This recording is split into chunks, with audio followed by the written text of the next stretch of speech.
আসসালামু আলাইকুম। আবার একটি মিটারের কাজ নিয়ে হাজির হলাম আপনাদের সামনে। আশা করি সবাই ভালো আছেন। আমি আলহামদুলিল্লাহ অনেক ভালো আছি, অশেষ মেহেরবানি আল্লাহ পাকের।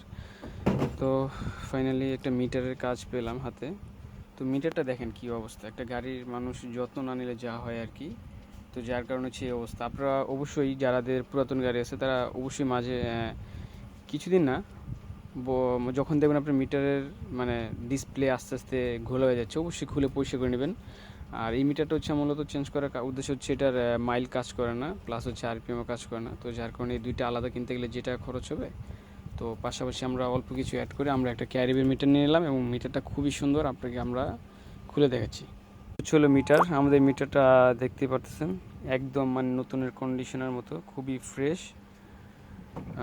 ব্যাকপার্টটাও যদি দেখাই, দেখেন একদম নতুন মতন। ইভেন আমাদের কাছে আরও স্টকে অনেক মিটার আছে, চাইলে কারো আমরা দিতে পারবো। অবশ্যই আমরা অ্যাড্রেস দিয়ে দেবো ইনশাল্লাহ। আসসালামু আলাইকুম, ভালো থাকবেন।